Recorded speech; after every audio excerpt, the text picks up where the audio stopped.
Hello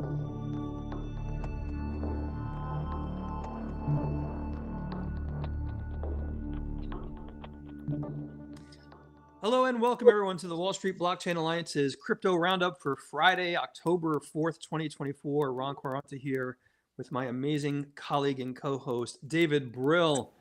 And joining us now in the midst of transit is the one, the only Josh Klayman. Josh, how are you? Great, thanks. I'm actually not in transit though. I am at Wharton Reg Tech. I've stepped out so that I can film this with you, although I realize I'm having some weird lighting issue. No worries. David, Josh, good to see you both. Before we begin, for everyone in the audience who joined us, thank you so much for being here on LinkedIn, on X, on YouTube. If you've got questions for Josh or David or I, please feel free to put them in the chat. And obviously, before we begin, just our usual disclaimers. Nothing discussed should be considered any sort of advice or recommendation. And obviously, David and Josh and I, the things we do discuss are really our opinions and don't necessarily represent the opinions of our individual firm. So David, Josh, another week has gone by. We are steaming into the fall. We are now in Q4 of 2024. David, you and I did a little prep early on. Let's kick it off. And I know we talk about economic data way too much, David, but I'm going to start here. We got to tie it into crypto because I think it's important. And for everyone in the audience, David and I wake up Friday mornings waiting for the 8:30 data. And of course, David, the jobs data was ridiculously, blown out of the water. Everyone was anticipating 150,000 new jobs. It was like 250,000 new jobs or something on the lines of that. And the markets went through the roof. David, why is that data important? And, again, when we talk about crypto, we're seeing crypto respond to these macro changes and data points. What are your thoughts on the data? Shocking. But then we do have an election in a month, so maybe they're not so shocking. Mm-hmm. I was actually focused on the upward revisions for the last couple of months, which I also thought was interesting. I think this also makes a real case for why we all thought that 50 basis points was too much. Yeah. Because these strong reported job numbers don't really necessitate a 50 basis point hike last month. So I think that I think all of us are surprised. I think the timing is a little interesting. Yep. But how it relates to crypto in particular is that we saw more easing happening more quickly, and more easing is better for crypto. A weaker dollar is better for crypto. More liquidity is better for crypto. So this, I would say, is not a bullish indicator for crypto.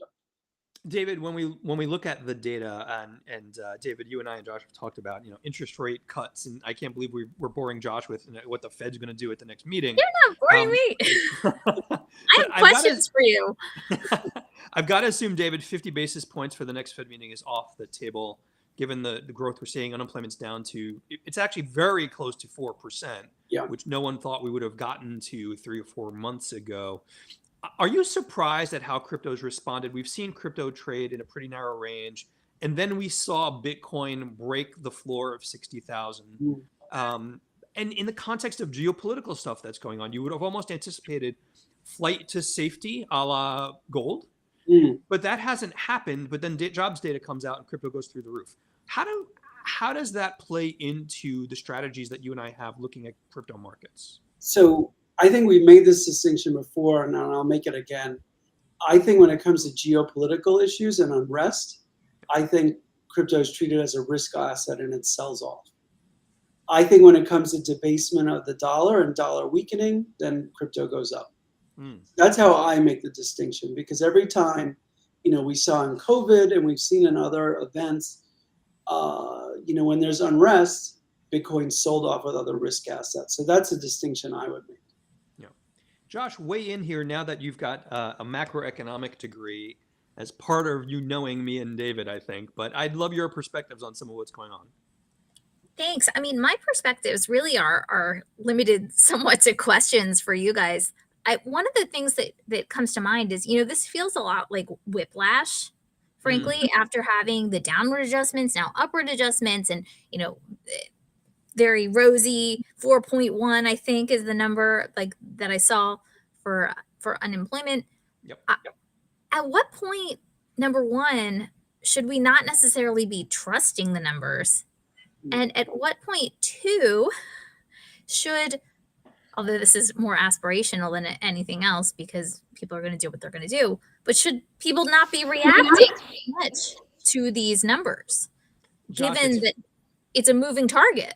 Josh, it's funny that you raised that. And David and I often joke about the kind of whiplash of how markets react to the data. And you've opened the Pandora's box of how David and I feel about data that comes from, the Bureau of Labor Statistics and other data. David, let me start with you there because the data is problematic at best. And there was a fascinating article in the Journal this morning that I'll talk about in a moment. But David, what are those data problems and why do markets respond the way they do, including crypto markets?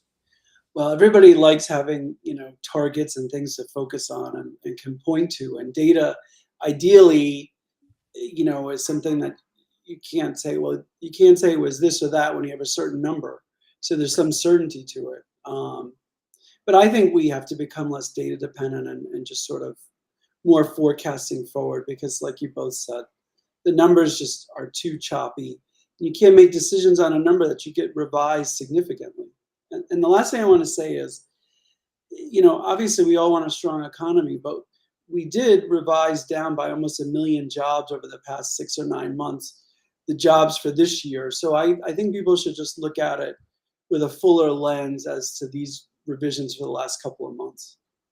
David, it's interesting as you say that, and it's a really great point. And I mentioned that article in the Journal this morning, which really former heads of the Bureau of Labor Statistics, their names escape me, but I'll try to dig up the link for us, really complaining that this important agency that collects this important data that moves markets up or down has a budget shortfall and is not getting the funding they need to collect the data that they need.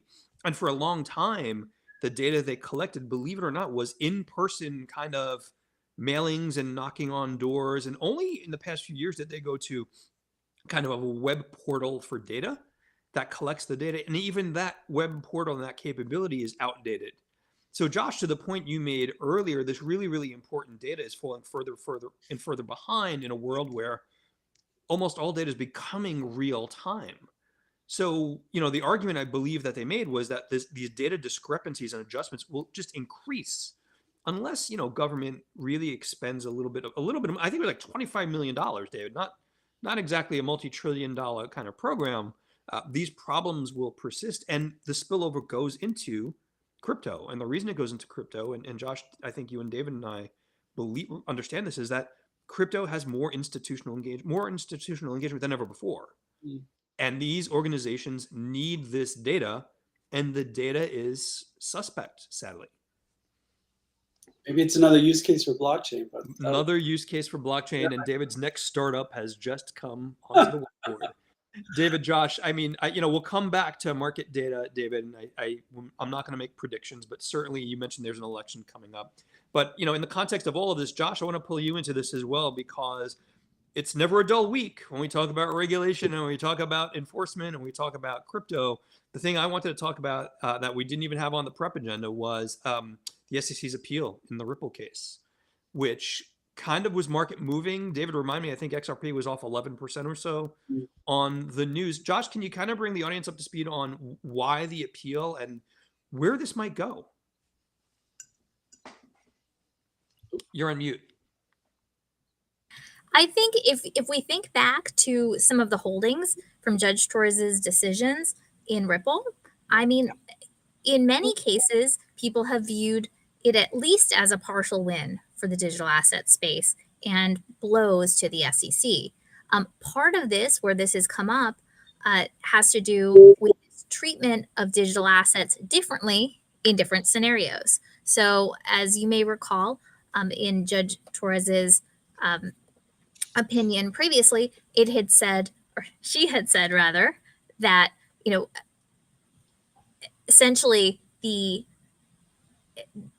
institutional purchases, right, were offers and sales of securities, right? Whereas the programmatic blind bid asks on trading platforms with respect to Ripple were not involving securities transactions. And similarly, there were statements made as to, for example, employee compensation and things like that, as well as, sales by certain principals.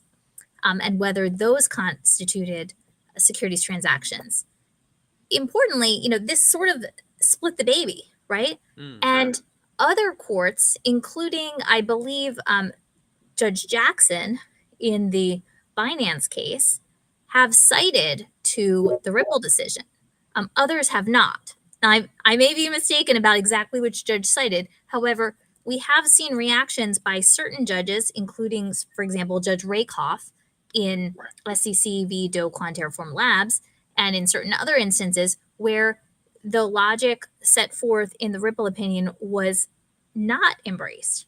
That being said, I think it surprises me if folks would be surprised in many cases that the SEC would have appealed, because this would seem to be, the SEC did try an appeal right in the middle of the case, right? The interlocutory appeal attempt, and failed. And, if we're thinking about an SEC that is continuing to make the same arguments in different circuits, in different districts, right? Because even as we've discussed, even judges in the same district are not bound by other district judges' opinions. Right. I think they're trying to, from their perspective, clean up the landscape, wipe off the chalkboard, so to speak. Josh, thanks so much. David, weigh in on this. And, we also, I'm not a lawyer, but you both are, and we have this conversation a lot. Is there a deeper precedent if the SEC loses this appeal? And let me add one other thing to that, David. If you could explain the mechanics of it, will Ripple, quote unquote, cross appeal? What's a cross appeal for those who may not understand it? Well, first of all, I do think this is tactically a bit risky by the commission, because right now this decision, Judge Torres's opinion reflects the facts and circumstances in Ripple.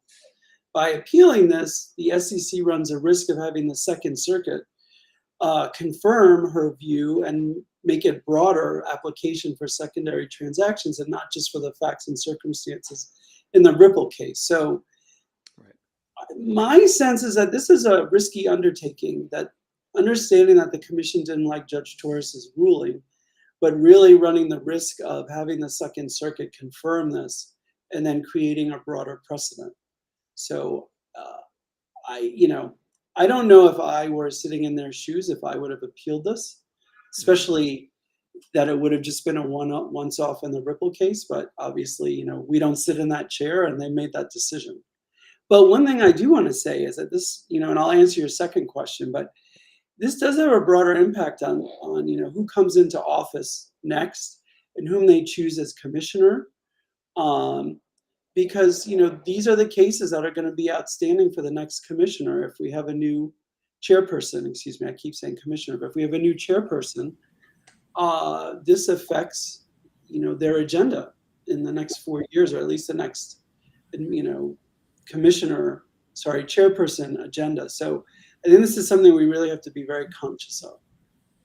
May I just jump in, mention Josh, about please. that? It does occur to me, we've talked about in the past how on the very last day of former SEC Chair Jay Clayton's, I was going to say rule, but administration, that is when the Ripple case was launched. So it was a parting shot, right? But yet it has animated a lot of the, Chair Gensler's agenda, right? And this, depending on, your mileage may vary, but I think some are predicting that Chair Gensler will not be the ongoing SEC chair no matter who wins. Although, of course, that's, who knows. That really could be putting the quote unquote problem into someone else's lap and making it not just a Gary Gensler SEC matter. Josh, really good points, and thank you both. You kind of allude to this. So, David, I'm going to open up this Pandora's box as well. Let's talk about the politics in an election coming up. And we have this policy conversation with colleagues and within the Wall Street Blockchain Alliance, and the three of us are not political insiders, so everything we're talking about is speculation. But is any of this appeal effort politically motivated? Boy. Well, I do see some symmetry that, the head of enforcement, Guber Grewal, is leaving, and this was his parting shot, Right. to Ripple. There's some irony and symmetry to it. Look, I don't think the political ecosystem is pushing the SEC to make this appeal or to file this appeal. I think this is being done independently. So I don't think we can look at, Vice President Harris and say, well, why didn't you stop the SEC from, filing this appeal? That's just not the way it works. So I don't think it'd be fair to put this, potentially on her. But it's not a welcome sign, for the next potential commissioner to have this on their plate. Yeah. So it is a headwind, and but ultimately, looking at it on the bright side, I do think that the Second Circuit will confirm this, the ruling, and it will be beneficial for the ecosystem. That sounds like a bet that David wants me to make with him, Josh, which I will not take the bait. But Josh, to David's point, the head of enforcement for SEC announcing that they're going to be stepping down in relatively short time. I think 9 or 10 days from now, give or take. Is the industry overreading that? Because Josh, you and I have seen a lot of the articles which are, oh, people are jumping ship at the SEC. I don't, that's generally not how it works. But how did you take that announcement? So I would say, to me, it aligns with the idea that perhaps Chair Gensler will not be continuing on, right? And that there may be some kind of a broader shift, right? So I think also we've discussed on prior episodes, this idea that some have believed that there had been, an overemphasis on enforcement, or a building up of just too big of a team, right? Versus a flat budget. And so, yeah, I think, but I do think if people do on the inside believe that Chair Gensler will be leaving, then to the extent that they have been closely aligned with Chair Gensler's policies and things that he cares most about, right, has been emphasizing, perhaps it would be unsurprising that certain key folks would leave. Yeah. You asked before about the potential for a cross appeal by Ripple. Please. So while I'm not a litigator, I think what that would contemplate is that, as was discussed earlier, the splitting of the baby by Judge Torres and saying, the sales to the institutional sales were securities transactions. That piece, one could say, Ripple lost, right? Mm-hmm. And so that potentially could be appealed because there wasn't a clear across the board winner. Right. Josh, last point on the SEC appeal, and David, would love you to chime in on this as well. For those who don't know the processes associated with this, and I often ask you both pretty silly questions, this stuff doesn't happen fast. Do you, this appeal is not going to wrap up by the end of the year, correct? Oh no, this is going to take a fair amount of time. Look, I think there's the appeal, then there's the opportunity to present, to file reply to the appeal, and position papers will be filed or briefs will be filed, and I think we'll get a better sense of the length of time it'll take, generally speaking, as we sort of, have a chance to digest it more. But no, I don't see this resolving anytime soon. But there could be a hope that if there were to be a new commissioner, that maybe, again, this is being very optimistic, that maybe there'll be a different view on how they want to proceed. And, who knows? The case, it could be withdrawn, but that's being overly optimistic. So I think this is going to be a story that will play out in 25 and 26.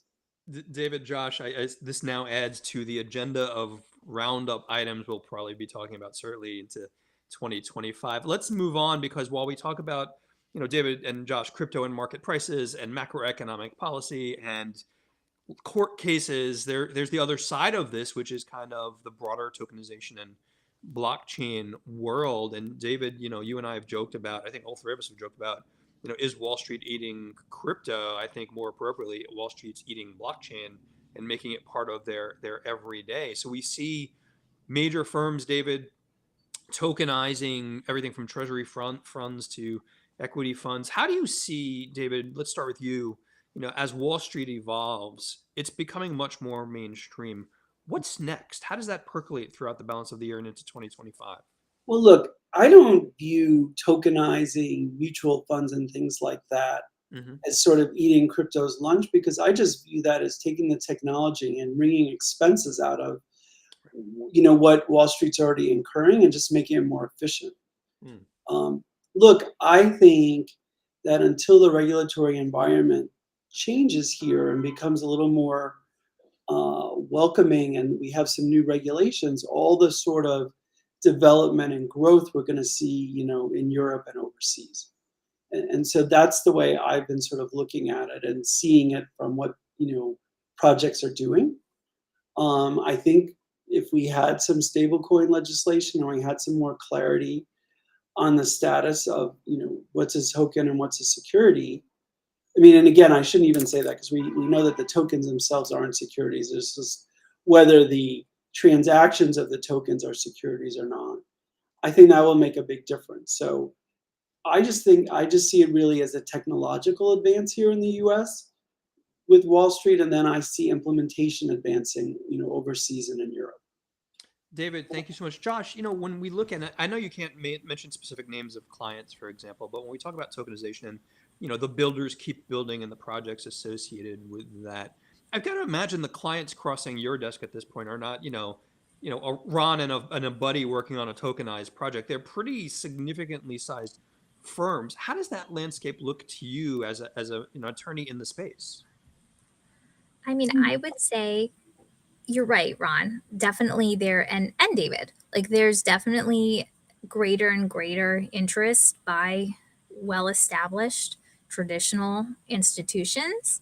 That being said, I mean, Ron, if you and a buddy, you guys are deeply in the space. I think there are great clients where there may only be, a smaller core team, right?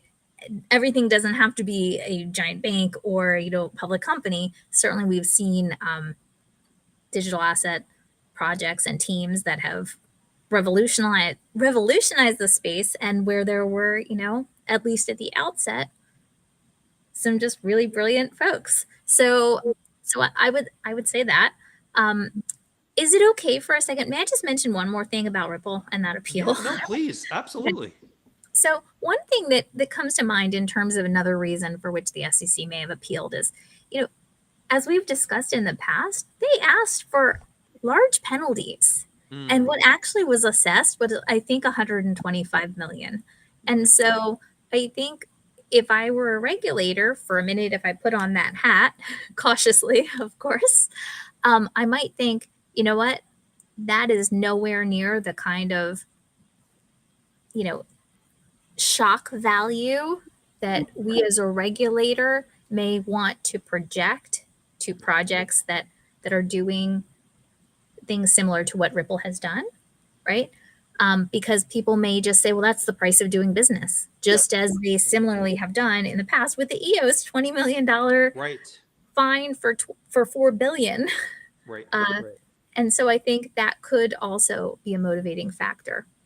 Josh, good point. And for the audience who may not be aware, I think the original requested penalty was over $2 billion, and the settlement ended up being 125 million or so. And David, I suspect I might be getting a draft form engagement letter from Josh in the future. We're talking about a new startup, but that's a different conversation. David, Josh, thank you both so much. One other thing to raise when we, in the backdrop of all of this, and it kind of seeps into the background now, and we added to the prep notes, but CZ now out of jail, David? And, the only headline I keep seeing is CZ out of jail, the richest person ever in the federal prison system or something along those lines. But David, do you see significance in any of that, particularly in the context of, Binance has fallen to fourth place, I believe it is, in as far as the volume of crypto exchanges globally. They've talked about doing new compliance programs. What kind of future does that exchange have, do you think? Well, look, Binance was the forerunner really in the world of sort of the exchange and listing various tokens and enabling customers around the world to have access to all these different tokens. And I don't think that will be forgotten by the ecosystem. And again, remember, these were American laws that, Binance was viewed to have violated. I think it's really important to make a distinction between not doing proper AML and KYC checks and not properly running an exchange. And I think that's really important because there was never an allegation that they were front-running trades. There was never allegation of anything relating to the trading mechanism. It was only related to how they were dealing with AML and KYC. And frankly, from a trading standpoint, AML and KYC is really irrelevant in terms of whether an exchange is running properly. It really has to do with the vetting of the customers that are trading on the exchange. And so I parse out the two.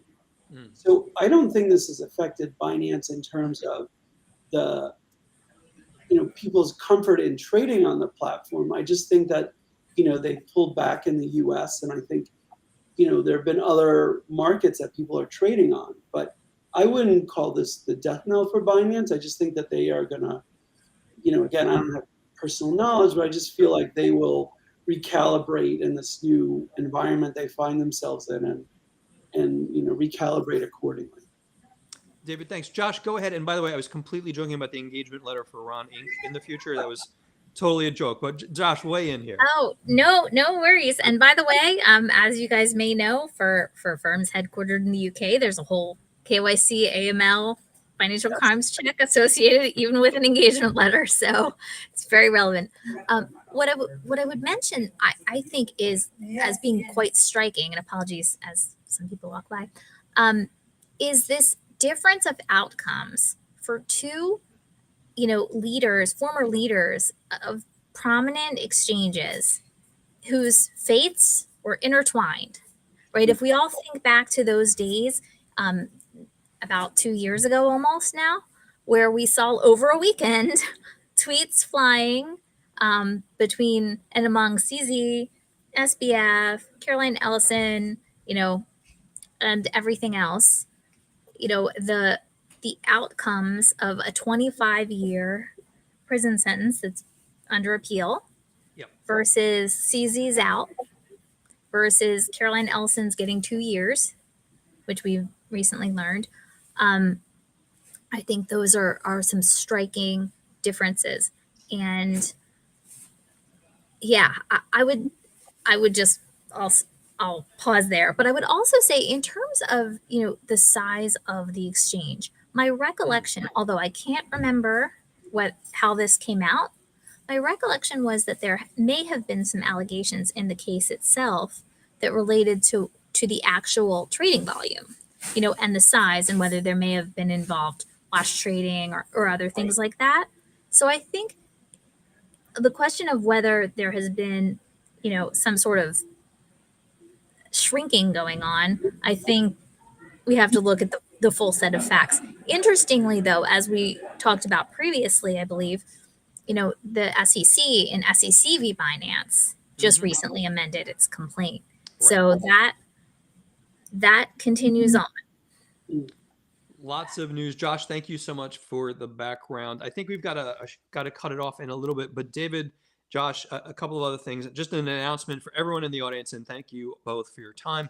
We are less than 3 weeks away from the WSBA's Crypto and Blockchain Summit in New York City, in Midtown Manhattan. There are block-up tickets still available for folks public facing that are not part of the WSBA. You'll get to see David on stage. You'll get to see Josh on stage. You'll get to see colleagues from S&P. You'll get to see colleagues from Citi, from Onyx Digital Assets. So it'll be a great event. If you can join us, drop us a note, info@wsba.co, and the link's on the website as well. David, as we approach, the beginning of Q4, and as you're looking for your next Patek Philippe watch that I'm sure you're going to be picking up, what are you looking for in the coming week as far as news, and where do you see some of the things going? Well, look, I think from a trading perspective, I think that the geopolitical issues kind of derailed us a little bit as far as the momentum we had. But we're still staying in this trading range. We're still, between 60 and 65 right now. And I think that if we don't see some kind of geopolitical event in the next week, I do see us getting some more of that momentum. Mhm. One of the things I think is that I also think that people are starting to buy altcoins again in anticipation of a fourth quarter rally. And I think, I think people saw this last sell-off is not really related to Bitcoin and crypto as much as sort of the macro response to the geopolitical issues. So I think there is some opportunistic buying going on.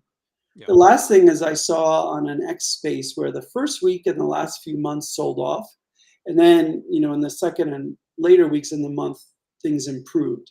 So Mm. that's been a trend over the last couple of months, and maybe this is the trend for October. But I will say this, and I'm certainly not a geopolitical expert. I do expect that Israel will respond to what Iran did. And so the question is, will the markets, both the regular markets and the crypto markets, respond to this response from Israel? Because I think it's a foregone conclusion that they will respond. So I think that is the one sort of wild card in what I think is sort of like upward momentum for the space. David, and the market data currently, I think oil prices are now above $75, give or take. I think it's Brent crude. I could be wrong. That might parallel a rise in some things like Bitcoin as well. Do you agree with that? Is there a parallel there? I still think that when there's geopolitical issues that people are going risk off. Right. And so I think we would sell off again if there was a response. And the other thing too is that I think oil is going up because I think there's a good chance. And again, nobody's calling me up for tactical advice, but I think there's a good chance that the oil facilities will be targeted in the next response. And then if they are targeted and there is damage, then there'll be less supply of oil and oil should go up. David, really good points. Josh, I didn't know the Gulfstream lands near Philly for you for the Wharton RegTech, but tell us what you're doing at the event. Tell us what you've got coming up for the coming week. So it's under Chatham House rules, Wharton RegTech is, but I've been coming to it since 2017. And I would say, in addition to having amazing friendships that have come out of it and other sorts of touch points, it's always eye-opening and very illuminating. So I have to say it's probably my favorite event, subject to, of course, our WSBA event that's coming up. But yeah, so I'm learning a ton, as always, from others. One of the things that I am focused on, though, and will be, is, as we get to the end of the year, really more and more emphasis on MiCA coming into effect. Right. So I think one of the things, this comes up in a lot of ways, including, white paper requirements, including also, categorization of tokens and whether they may have some unexpected categorizations due to some specific language in MiCA. And for example, whether something actually can be a utility token versus, say, a hybrid token, those sorts of things. But I think we just saw on CoinDesk today, there's an article about certain crypto exchange making clear that by the end of the year, it's going to delist certain stable coins that have not received authorization in at least one EU company, which is required under MiCA. And so far, it has been reported that Tether, which I believe is, we know is huge, right? I believe it's the largest issuer of stable coins, that it hasn't yet received approval in any EU country, excuse me. So I think we'll see what happens between now and the end of the year, but I guess that's one to watch. What about you, Ron? What are you going to be up to? So I'm going to spend a lot more time. I've been asked to look at the menus for the event. Apparently, we have picky members, but we'll certainly continue working with the team on event planning. Obviously, Josh, keeping track of both the macro stuff as well as the cases. Our legal working group that you're both part of, we now do deep dives on really specific topics. MiCA is coming up, Josh. It's a really good point and really good timing to raise that, certainly as well. And for me, really, it is the balance of the year and the election. A lot of the analysis we're doing, we've got a policy presentation publicly next week, comes down to what are the impacts that we can foresee of the election. And everyone's looking at the electoral map now and mapping that against which states are really deeply in crypto and how might that affect the landscape. So it's really a lot of moving pieces, Josh. So that's what's keeping me busy. Thank you both. We'll leave it there. And for everyone in the audience, again, thank you so much for joining us. If you can join us on October 24th, drop us a note. It'd be great to have you join us as well. David, Josh, always a privilege. We will leave it there. Thank you so much. Thanks, everyone.